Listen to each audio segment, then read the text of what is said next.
Hello, I'm Colin Baker, known to my friends as Old Sixie, the sixth Doctor in that wonderful series Doctor Who.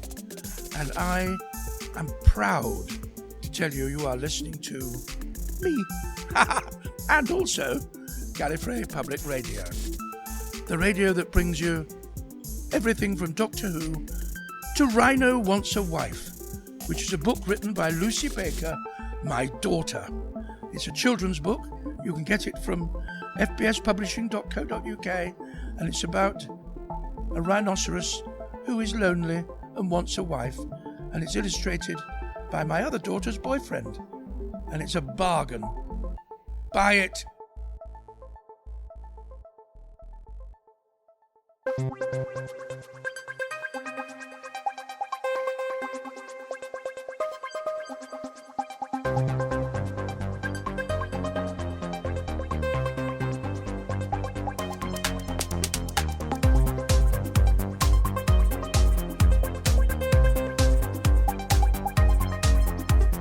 This is Gallifrey Public Radio, a weekly podcast dedicated to positive enjoyment of Doctor Who. We travel through classic and new episodes, explore the extended universe, and play a few games from time to time. We do discuss news, content that has been officially released, and the occasional interesting rumor, but we'll warn you before anything considered spoilers comes up.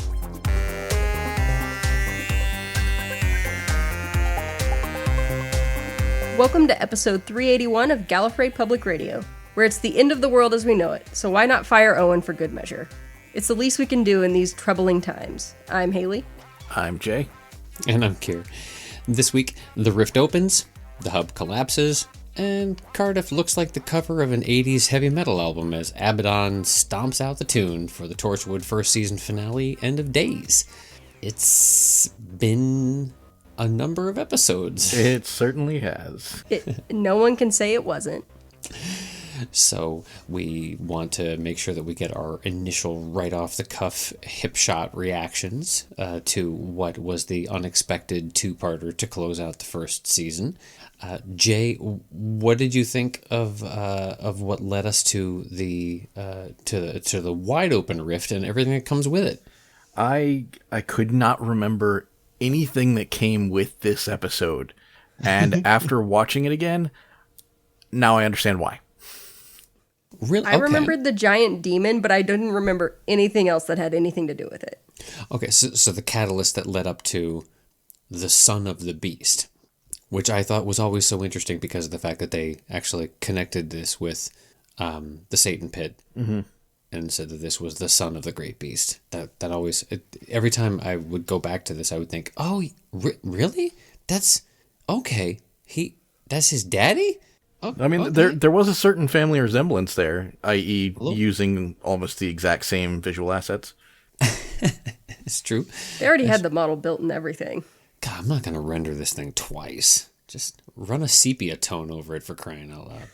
Okay, so let's find out exactly. It sounds like the two of you are saying that it was a little anticlimactic for the climax of the first season, perhaps? Am I reading that correctly? A little bit. Yeah, I feel like it's kind of a fitting end to the first series. You know, it's not the worst, it's not the best. It was an episode. Okay.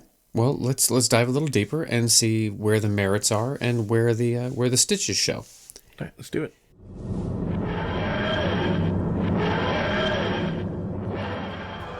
From out of the darkness, he is come. What is he talking about? Son of the great beast. Cast out before time, chained in rock, and imprisoned beneath the rift. What? All hail Abaddon, the great devourer. Come to feast on life.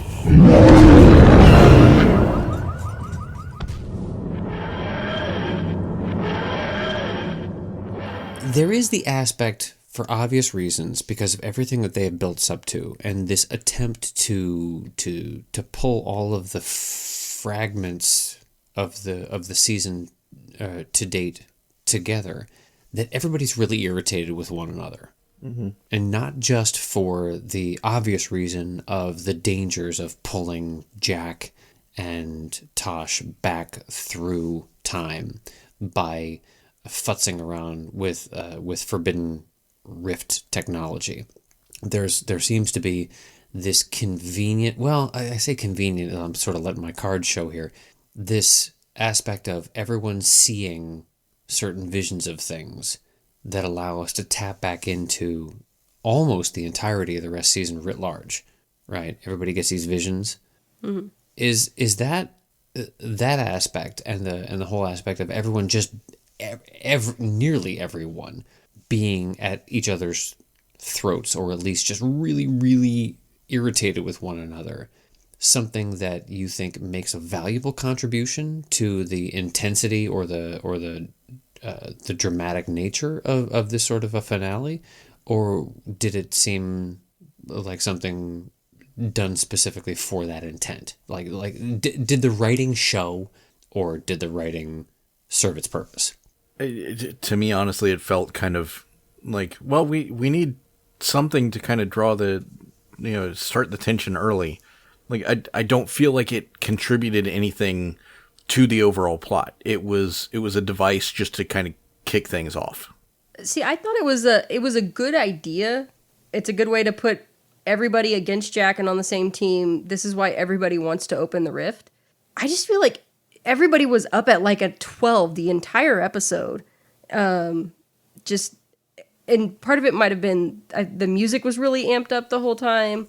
The acting was very amped up the whole time. It felt like we needed to breathe every once in a while, and we didn't get a chance to. Almost soap opera levels at a lot of points. I can see that, and I wondered to a certain degree whether it was justified with certain characters and not with others, so that, and it connects in with another point that I had, which was the fact that Tosh seemed like she kind of drifted into the periphery yet again. If this is really going to be an ensemble show, there has to be a really recognized and effort-driven balance with the contributions of every member of the team, and even to a certain degree, those who are the supporting cast for the team. I feel like we got more from Gwen's previous police constable buddy than we did from Tosh in this one, and yet she was supposed to be as emotionally invested in this as everyone else, and yet of all of the things that could have been presented to her, she was just shown a very kind of disjointed vision of her mother. And I don't think we've had anything with her mother before this episode, have we? She had one conversation with her in the first opening seconds of the Captain Jack Harkness episode, where she's talking to her mom on the phone. And the only reason why is because she's having a conversation in Japanese, and she gets off the phone and she apologizes to Jack that she had to talk to her mother. So it seems like there's a missing Tosh episode from the season. Doesn't it? Yeah. Kind of, yeah. So if that's the case, going back to your point, Haley, about everybody being at 12 the entire time, where is the justification for everybody being up there? There wasn't. Like I said, the tension needed to be up that high, and so they just kind of kicked it off and ran with it. They needed an excuse for Owen to be able to pull the trigger towards the end. Since it's difficult to determine exactly how much time has passed between any of these stories, it's equally difficult to figure out how fresh the wounds are for any of them. Mm-hmm. So when they have these visions, and so when Ianto sees his past girlfriend, what was her name? I can't even remember her name now. Cyber girlfriend. Right. The cyber woman. And Gwen, I'm sorry, not Gwen. Owen sees his love lost from out of time. You don't really know. Well, Owen in his particular case has been carrying this on his sleeve throughout. He won't let this one go. So let's just take that one as written. But each one of them is reacting as if what they just witnessed or experienced is so fresh and so raw with them that it is the consummate reason why. No, we have to open the rift wide. We have. There's no. I have that. I feel this viscerally And it feels like, to me, the only person that really should is Gwen, because she's being given something present day, something that's valuable to her right now is being threatened. Yeah. And that's the thing. It's like that was the only one that really seemed like it packed any kind of punch. You know, with Ian, or with Ianto and Owen, it was just kind of like, hey, here's this thing that you lost that you're still kind of broken up about, and it was kind of very, it seemed easy for them to be like, no, this is not what we do, this is not how we whatever. And then you get to Gwen, who's like, hey, this is going to happen, you have to prevent it. And that has a lot more punch behind it. And the fact that it's not even, at that point, in some of the other cases, you feel like it could just be, maybe it's Bill is just messing with him. You know, he's just giving them, showing them visions, and just kind of manipulating their minds into making this decision. But with the case of Reese, it's carried out. It's foreshadowing. Yeah. And it's brutal. And Eve Miles' reaction and the way that she carries, like, that whole sequence is gutting. I mean, she can carry distraught really, really, really well. And her, lashing out at Jack and things like that. She absolutely owns that scene.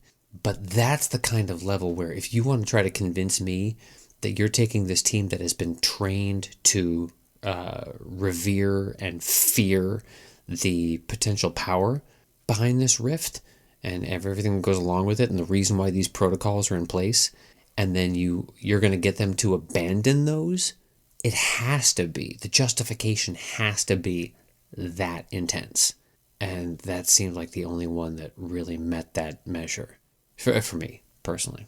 Yeah. Yeah. I mean, we'd been set up since the last episode with Owen. He's already there. He was ready to flip the switch 2 episodes ago. So we didn't need to see him convinced, but we didn't get the journey for Ianto or for Tosh. Right. Yeah, it had everyone had that kind of moment that Gwen did. Oh, I absolutely would have bought in. But it's the fact that everybody kind of piggybacked off of her. Like, they're like, oh, we had a thing, but now Gwen's really upset, so we're all on the same, like, it didn't feel earned. I would have also liked to see, like, the slow turn of the team abandoning Jack and going to Owen's side. Yeah. As opposed to just flipping a switch. Right. Sort of peeling off in onesies, twosies, because that would, at least from an audience perspective, make it feel like the leader is not, it's not a coup, which that's what this seemed to feel like. It seemed to be like a mutiny, whereas it could have been more a matter of just him just standing alone. Each person slowly turns their back on him, and then you realize that, and maybe as an audience member, you look at it and say, well, maybe he isn't the leader that he's claimed to be all along. Maybe it isn't really justified that he's making these decisions, because they have each come up with their, individually and in their own accord, come up with their reasons for turning their back and saying, no, this is something where we have protocols be damned, that this is larger than us. Yeah, there really could have been a better way to involve the audience, have us begin to question along with the team, or at least have us feel like it's like, okay, no, we're still behind Jack, but we get why everyone's been out of shape. Mm. So I'm just going to throw this out there, because I'm still trying to completely, without like just getting some sort of a wiki summary to try and tell me what they think it is. Who the hell was Belus? Really? A priest of Abaddon? With this ability to sort of say, when it gets down to the point where Abaddon is finally... I've gotten so accustomed within the Whoniverse to when you get these high priests that go and summon whatever, whether it be some sort of a minor demon or a creature from another realm or another dimension or existence. Mm-hmm. That typically, when you summon your boss, mm-hmm. you die. You know, it's like There is a Law price to be shows up. paid for 9th level cleric spells, okay? Yeah, right. Okay. But you summon him. You're like, hey, I warned you. The Great One has come, and and he's the first one to meet his demise as an example that what you summoned was so out of control that even the one who brought them around can't contain them. Belus does a peace out and says, I warned you that this great coming was happening. I just didn't happen to mention that I was the one making it happen. But here it is. I gotta go. I think I left the gas on. And so, for all intents and purposes, when Abaddon is done, this dude's still out there. And he's got tremendous abilities. Now, I'm hoping that they were only manifested through Abaddon or something of that nature so that he can't continue to manipulate the way he has and just sort of wink in and wink out of time, because his abilities transcend anything that we have seen with other time travelers. Yeah, he's not using any sort of tech at all that we can see. Yeah, no. He just He is- blinks in and out. Yeah, total I Dream a Genie, boop, he's out. So, I just pictured him in the costume. there you go. Yep, you got it. Pink halter top, yep, it's not pretty. The bangs work, though. Well, yeah, that's true. So I just, that one's going to continue to rattle around with me, because I know in a lot of times, especially with things like the comic material and some of the extended novelizations or novel writings, that they like to grab onto these ancillary characters and manipulate them a little bit and just say, oh, you know, there was, even if it's just a name check to say, oh, well, there was the damage that was wrought when, you know, Adam Mitchell rolled through town, kind of thing, you know. I'm sorry, I had to use an Adam Mitchell reference, but that sort of thing. And as far as I know, I don't think that Belus has ever been used again, and yet he's like almost a trickster level of character as far as his abilities and his desire to make mayhem. I don't know. I'm kind of fascinated by him and the fact that he got such an easy out at the end of this. I wonder if they originally planned to bring him back, but the show changed so much after the second series that idea was abandoned. That could be kind of cool if they had taken a full season break from him and then somewhere in the middle of a more reasonable season 3 or more rational or less painful season 3, that they decided to sort of work him back in along with maybe a couple of other big bads that they had established, and he could have been sort of this legion of supervillains. That would be kind of cool. Yeah. Yeah, I mean, that would have been really fun to, I mean, especially because we talked about this with, oh shoot, and I can't even remember her name now, the other Torchwood member who got killed in the first episode. Susie. Yeah. You know, we talked about how it would have been fun to have more of a build up to Susie coming back, you know, like earn that kind of thing or whatever. And I feel like they kind of had that set up with Belus. He could have come back later on and had that kind of like, oh crap, it's this guy again, you know, and all of a sudden the stakes just are automatically at the most extreme. All right. So I wanted to check with you. I want to remain positive about this episode. I personally do, because there are some things about it that I genuinely enjoy. And I think on the whole, while it is a little rocky at times, it sort of reminds me of if you extrapolated, it kind of speaks for the entire first season. There are a lot of things about it that I really enjoy, and there are a few moments where you kind of watch it through your fingers, not because you're scared or concerned, but because you're a little bit embarrassed that you're watching this, and it is what it is. Mm-hmm. But when we get through everything that we're handed and we start building to this moment where circumstances are what they are, like Owen drawing a gun on Jack, these scenes are impactful, and in those moments things they're justifiable, right? Their anger is justifiable, and the nature of their conflict is one that you can wrap your head around. And even the reactions from other characters in the scenes are on point, and they're all really in it. And then you get to Abaddon stomping through Cardiff, making a big old mess of himself. and you get what I can only refer to as the Shadow Showdown. Take me through your thoughts as you watch scenes like this, where there's only so much you can do with a little tiny Jack Harkness who's 6'1", and an Abaddon who's probably about by scale looks like, yeah, like 60 stories tall. Like how are you gonna do something like that? So does this sort of a climax? Is it sufficient? And does it at least give you a sense of, okay, you know what? Everything that we've gone through and everything that we've learned about Jack at this point, I can take that. I can suspend any disbelief and say these are two creatures from two very different realities dueling it out with whatever weaponry they have at hand, which happens to be themselves. Honestly, the closest I can think of when with the scene is the long song. But this doesn't have the score behind it, and it doesn't have the awesome powerful speech. It's just John Barrowman screaming like somebody told him that he wasn't allowed to flash his coworkers anymore. For a long time too. It lasts. I timed it on the second rewatch this past week.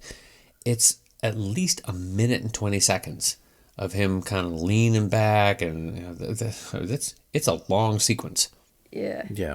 It doesn't really do anything. It's just, okay, these two creatures sitting there screaming at each other. I think that's part of it. Doesn't feel like a battle. I think that's part of the problem with using Abaddon as the big bad at the end of the series is it's a little cartoonish. I wish they'd had a subtler villain to kind of finish things up. I think it would have played better. Something that had more of a long arc to it, so that you saw the impact or the gravity of the adversary more than just. I mean, just the threat of what's going to come through this rift that's open now. We've already got Black Death. What else could come? I don't think we needed a 600-foot tall demon. So you die in his shadow, which is a very literal take on that, right? You literally die in his shadow. What if you're inside?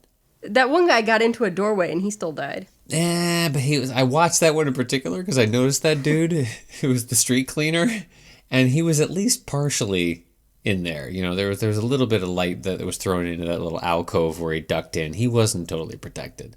But so you're saying if you're already in the shadow of something else, that the demon shadow shouldn't hurt you, so you should just carry an umbrella all the time? Precisely, yeah. There you go. So simple.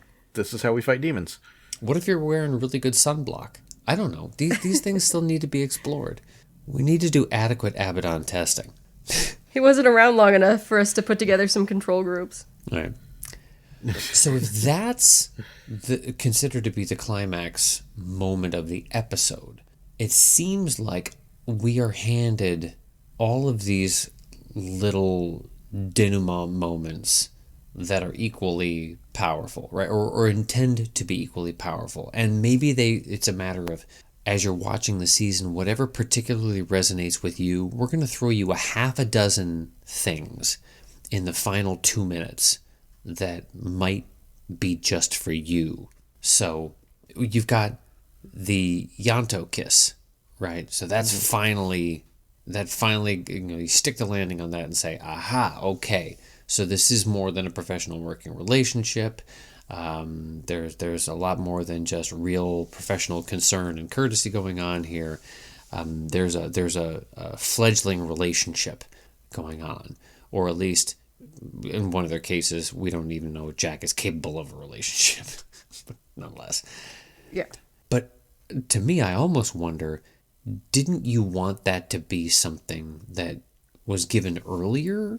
Or, because I think the only other indication we got, correct me if I'm wrong, was Owen throwing it in Ianto's face at one point, accusing him of being nothing more than just a coffee boy and a potential on the side hookup interest for Jack. Right, but until Owen said that, there really hadn't been much to give you any indication that might be going on. I don't even know if that makes it better. Because that means that they're like sort of leading us there by just giving it to us in these sort of forced chunks, rather than giving us some sort of a organic representation of this relationship. like the two of them passing in a corridor and having a quick conversation that suggests that they've had extracurricular activity or something, you know? Or don't know. was that supposed to be the first kiss? Oh, wow. I hadn't really thought about that. It felt like there were two problems. Either it wasn't the first kiss and it does feel like it's just like almost pandering, or it was the first kiss and it should have gotten a little bit more room to breathe. Yes. Yeah. I wish a little tension had been built up over the season. Like maybe, a scene where they're the last two working in the office at night in a conversation or something, but we weren't given that. And I'm always really hesitant about any of these televised relationships that are born out of moments of crisis, because it all goes back to that behavioral psychology aspect of, when people find each other in these in these horrible circumstances, is that all built upon a chemical connection with the stress and the anxiety of what they were experiencing. And at that moment of ultimate alarm and concern, that they are attached to one another because of the shared trauma, versus something that grows out of familiarity and comfort and genuine peace between the two. The idea of meeting one another on an equal level, rather than when everybody is amped up and not exactly thinking or reacting correctly or straight or whatever. So I don't know. It's just as you were saying, Jay. In either case, whichever way that it was actually intended, I'm not sure if that was exactly what I was hoping to see. I'm glad that we got it, because I'm glad where it. But this is hindsight, knowing where it goes. But it's not. I don't remember. I'm trying to think back to first viewing experience, other than just saying, "Oh, okay." So Owen was. Maybe there was something more to what Owen was saying, and that was just as far as my mind could take it, because that we were already slamming our way through 10 other things that had to get wrapped up before the credits rolled. Gwen and Reese's resolution seems completely almost lost in the wash at this point. They begin the episode and they're so much in love again, and everything is fine. They're never fighting the way they were fighting like cats and dogs at previous points in this season. Right. And then when when Gwen realizes that she could have lost Reese forever, everything's great. I'll be there for you, baby. Hang tight. I got to wrap up some things at work, and then I'm totally coming home and shagging you. Right. But then we've got Jack, and that little moment where we talk about everybody saw something that would have given them the justification to flip the ultimate switch. And what did you see? And he said, I saw nothing. Which there was a point where I translated that in a very particular way. And I just want to get both of your takes on that certain statement. Everybody saw, I forget exactly how Gwen phrases it, but it's everybody saw something that they loved, I think, or something that mattered most to them that would have. Is that right? Am I remembering this correctly? Yeah, I don't remember the exact wording of it, but it was they saw someone that that loved them or something. And Jack saw nothing. So yet another layer of mystery added to Jack. But it also led me to think, to a certain degree, that if it's something that Jack, in his heart of heart, really wants, maybe he wants to be done. It's kind of like a death wish. Yeah, possibly. I mean, that's one way of interpreting it. It's a bit morbid, but it just kind of, in my mind, it kind of, there's many times where I look at Jack's character and I think about all of there have been a number of literary characters where they talk about the insanity of immortality, and the fact that when you get to a certain point, immortality becomes a curse. Mm-hmm. Either for watching everyone that you value leave you, or the fact that you reach a point where the boredom and the ennui of being ever present is something that leaves nothing but a desire to just end it all, and there's no ability to, and that becomes this vicious, endless loop. So I'm at this point where when Jack is being prompted about seeing what loves you or what you love, or exactly how the phrase is spun, and he responds with nothing. I'm like, that makes sense. He wants quiet. He wants to be done, which explains why he's always the one to attempt to sacrifice himself. It maybe to some certain degree, in the hopes that he's wrong, and he can actually cash his chips in. So yeah. I don't know. Is it also possible that he was lying? Because I feel like we're given things in season 2 that we know what he would have seen. Well, again, I think that goes along with how you're translating that particular conversation, or how you're interpreting the phrasing of what's being asked. Because I know, when we start getting into understanding of Jack's family and that sort of thing, that you may spin that conversation a little bit differently. But if it's a matter of a desire, maybe that's where again that's where I'm headed with it. Maybe I'm just taking this on a really, really dark turn, but I don't know. But then the follow-up question to that is, what could Belis have shown you that would make you decide to do what we decided? And he said something about, I would need a very different doctor. And that's where 75, 85, 95% of the viewers of Torchwood at that point go, oh, I know what you mean with that. And then for everyone that didn't quite understand that reference, hopefully they understood it after the very next sound cue. Okay, so the question that I have for you both is, was that handled the way that you wanted? I can think of a dozen different ways that they could have handled those final seconds, either visually, in strictly in audio, something off camera, anything, in the way that it could be handled about what Jack hears, Cody Fingers sees, and chooses to do when the rest of the team finds him gone. Do you think that this was a satisfactory execution? Or would you have done it a little differently if you had the option, if you were the editor, or if you were the producer and you had a say in how that scene was going to play out? Would you do it any differently? Yeah, I definitely would have done it differently. I don't know exactly how.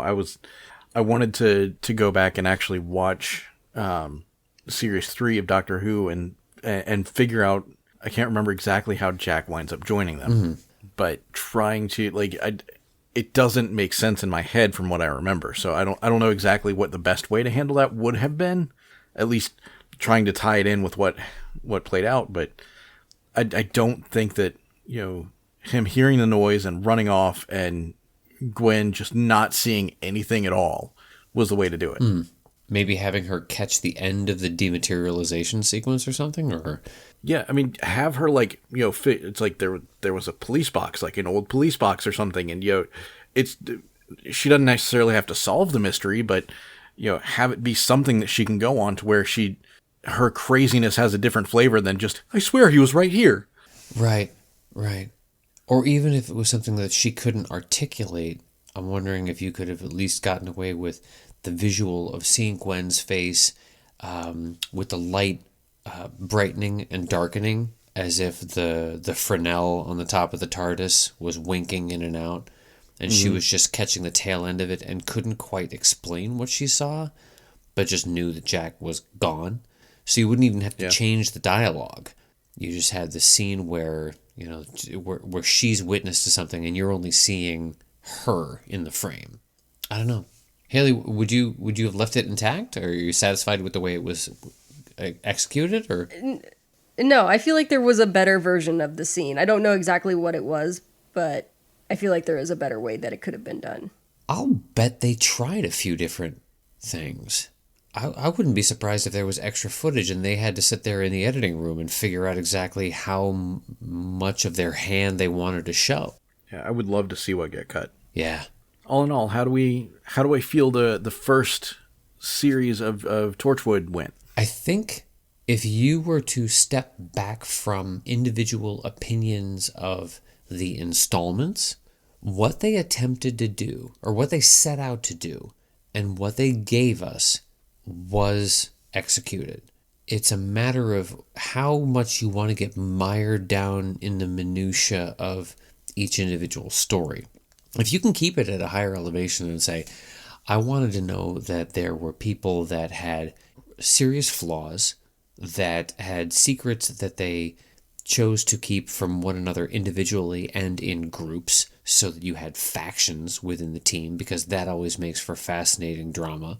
That you have villains that are both known and unknown.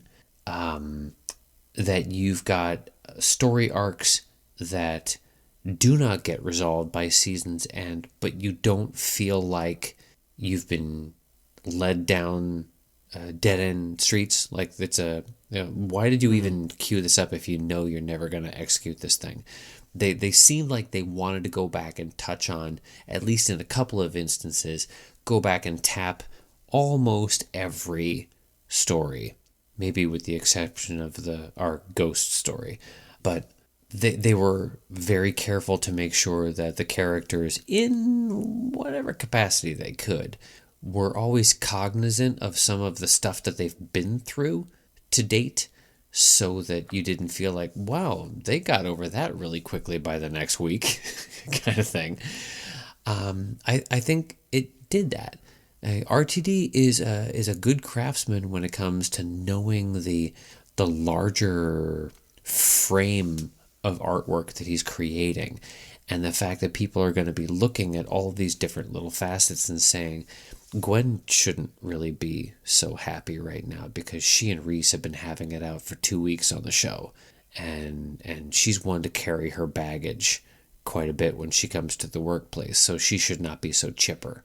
I never really felt quite like that. So in that regard, I think it was executed well. It's just a matter if you really start staring closely at one writer's story versus another, you can say, oh, here's the high, here's the low, clearly here's the low, and so on. So you really have to take it broad strokes. Yeah, I really like the idea, like the outline that was on the board at the writer's retreat or whatever it was. You know, we're going to have kind of standalone stories throughout the series, and each character is going to have one story that's theirs that really builds them up. And then when we get to the series finale, we're going to pull all those character stories in, and that's going to be what drives us to our final conflict. I think that's a really great idea. I don't know that it was executed quite at the level that I would have hoped, and I felt like we were missing Tosh's piece of that, as we discussed earlier. But the architecture, I think, is fantastic. We'll have to see. We joked about it last time, but our memory with this show is garbage. Yeah. I'm trying to remember the Doctor Who episodes from the same time, and it's been 15 years, I think. So it's. This was the end of Martha's season. Oh, snap. When they go to the end of the universe or whatever, it's the right before the whole Saxon thing plays out. Okay. Yeah. Okay. So and I haven't watched those episodes, I think, since I first watched Doctor Who. It's been a while. I don't remember. Okay. So maybe I'll have to wonder, do we call an audible and say, you know what, before we go into season 2, episode 1, we leapfrog back over into Doctor Who and see where Jack went? Or I think that's not a terrible idea. Well, we can either do it as part of our official review and sort of, shoehorn this thing in there, and everybody can just kind of bear with us on this one. It's not the first time we've done something a little unorthodox because it just seemed like a good idea at the time. What could go wrong? Or we could just say it's part of our homework. I'm fine either way, but I feel like if we're having trouble remembering that, some of our listeners might be in the same boat. That's true. So why don't we leave it up to the listener? If you want us to kind of detour off into Doctor Who for a minute, let us know. If you just want to stick straightly to Torchwood, we can just do this on our own time. There's one other thing that I want to sort of append to that, and it's really kind of relevant as a result of some of the conversations I've had with some folks who have been trying to give us some feedback on our rewatches, but have had some varying degrees of difficulty, specifically because of accessibility. And this is a concern that you would think that right now, with everything that we're going through and with the fact that everybody is scrambling to try and find their entertainment sources as accurately as readily as they want them, because let's be honest, we're consuming more media than we probably were 3 to 4 months ago. I'm totally guilty of that, and I'm not ashamed of it. But I'm more discerning about it. And my opportunities, if there are a handful of resources that I can tap into, that, until we know exactly what is going on between the BBC and HBO, or do I have to live in a certain region for my Netflix to actually carry new Who episodes? Do I have to tap into nefarious resources to try and watch my classics or what have you? Which you don't, by the way. Let's just lay that out there. With Torchwood has always been one where I'm like, at any given moment, if someone says, "Oh yeah, I caught a few episodes of it along the way, but I don't think I've ever watched the seasons in earnest. Where can I find them?" And I can't, from week to week. I can't tell you. Oh, that's Hulu. No, it's not Hulu. It's iTunes. No, wait, no, it's not on iTunes right now. Where and I have to hunt for this stuff. So if anybody's running into difficulty with either going through the rewatches that we've been doing, the classics and the Torchwood specifically right now, or even with something like this potential idea of saying, you know what, let's quick bump over to series 3, right? Series 3 of Doctor Who proper. Yes, series 3. And catch up on those. If you're having trouble getting access to them, which I hear not only within our circles, but even when they do something like they do the global rewatches that they've been doing a number of lately, and people say, well, that's great that you're doing these, but where am I supposed to watch them in my region or what have you?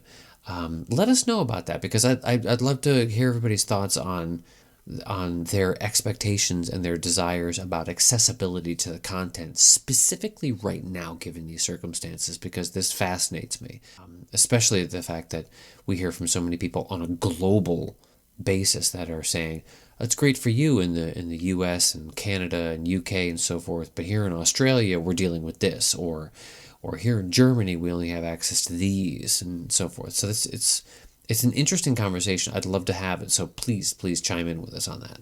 Yeah, absolutely.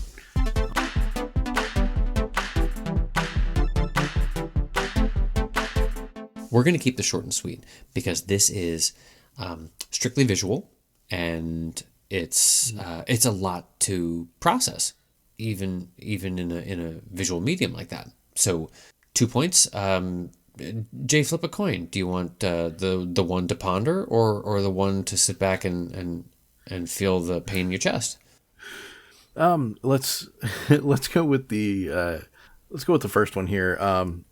We just recently had the global rewatch of Listen, and a lot of things coming with that, and there has been a little bit of an epilogue tagged on to old Danny Pink's story. I'm always in Team Danny Pink. I always have been. Oh yeah.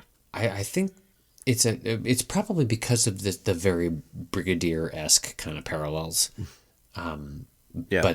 But the idea of having the soldier with a heart always appealed to me, and I always felt that Danny got a bum rap.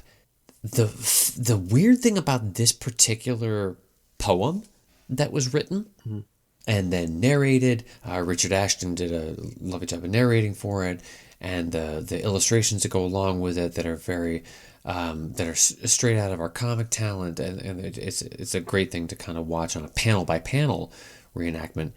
Begins with Cyber Danny, which is jarring. Yeah.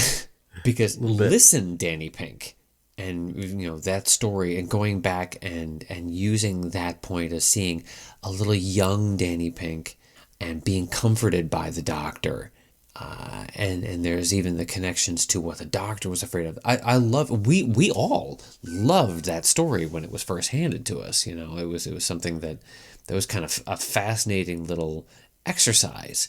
I didn't think that they would jump to Cyber Danny as the kickoff. I don't know, that's just weird. No, but it kind of worked for the story that they were trying to tell. Yeah. It's brief. It's only like, what, 3 minutes? It's like 3 minutes. Yeah. Definitely worth it. And it is not just a little short story. It is literally a poem, by the way it's described. You just have to kind of recognize it as such, and it's really interesting if you accept it and absorb it that way. So I'm really glad that they just shared it today. We're recording here on the 20th, and it was a really, I love the creativity that they're tapping into for a lot of these lockdown editions that are being handed to us. Sometimes it's video, sometimes it's just strictly storytelling that gets reenacted, sometimes it's a voiceover. It's just again, goes back to this great creative pool that we have around this universe.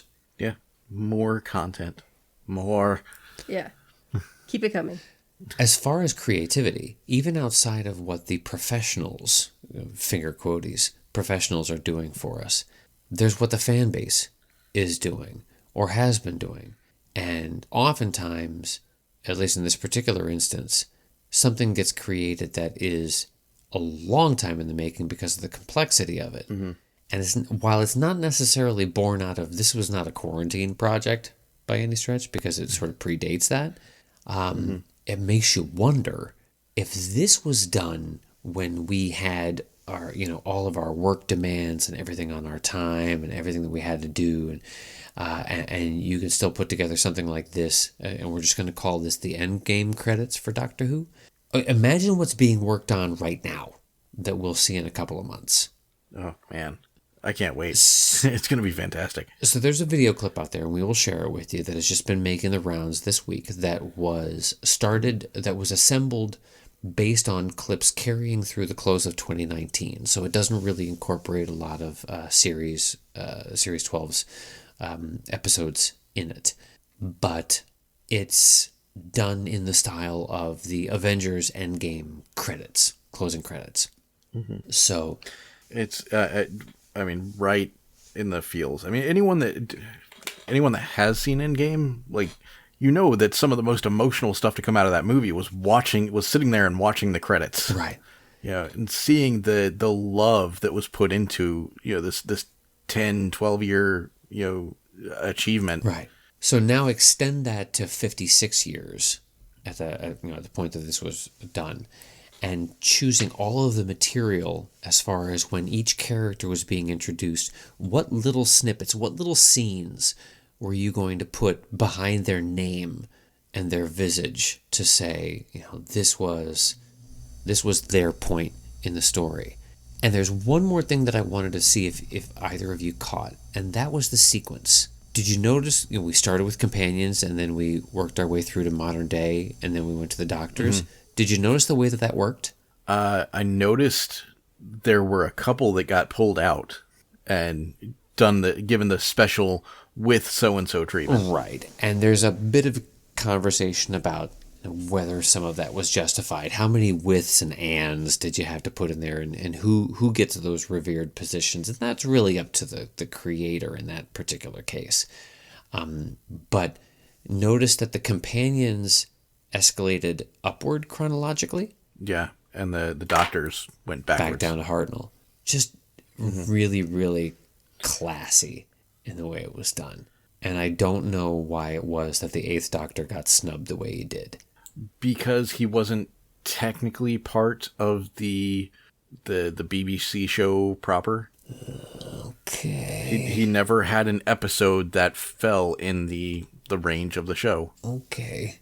I'll take it. You're going to set Kira off. I would not have personally made that choice. I mean, he's just as much a doctor as is the War Doctor in my book, but I can see that being the logic behind it.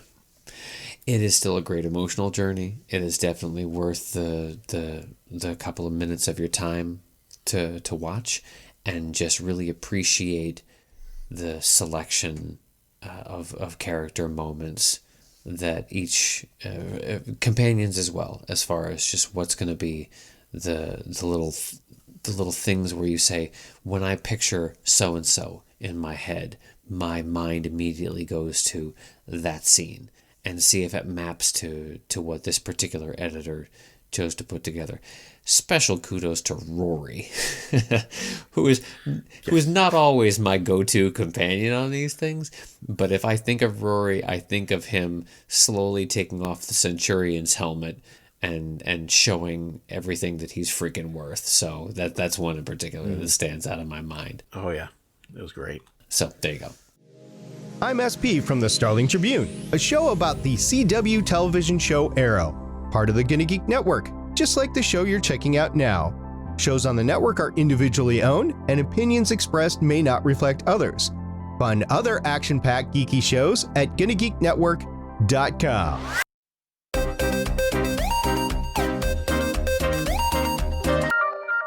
All right, well, next week we're coming back with our game night rotation, and this one's something that we're calling quarantine stunt casting. Yeah, we've done some stunt casting games before where we've decided, okay, let's suddenly put ourselves in America, or let's do this on the lowest budget possible, or what have you. We're going to do this based on, oh crap, who can I get on a Zoom call? So that's all I'm going to give you. So we're going to get some scenarios, and I will give our players some advance notice so they know who they can think about. But if you were really in a pinch and you had to get somebody to jump in and fill in for a read through or something like that, and you had to put a call out to see who's available in their flat that afternoon, who might be tech savvy enough to be able to figure out how to turn their Yeti on, who would you reach out to? So we'll see how this goes. It should be fun.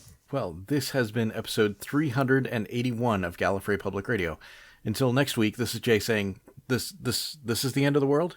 Strange, I feel fine. And this is Kier saying, yeah, Jack versus Abaddon.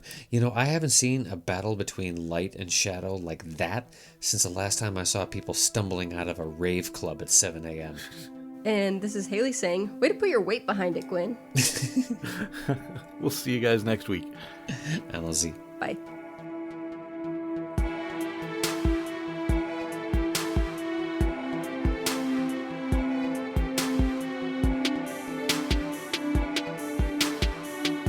Thanks for joining us for another episode of Gallifrey Public Radio.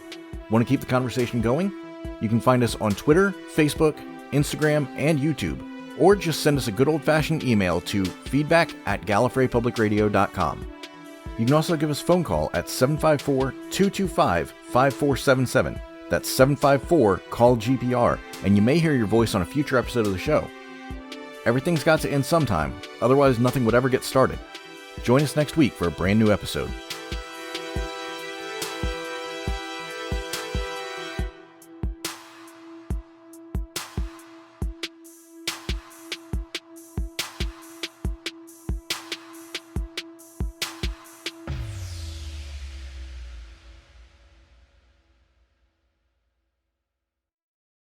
I'm Jacob Henson. Gallifrey Public Radio is copyright 2020. See you next week.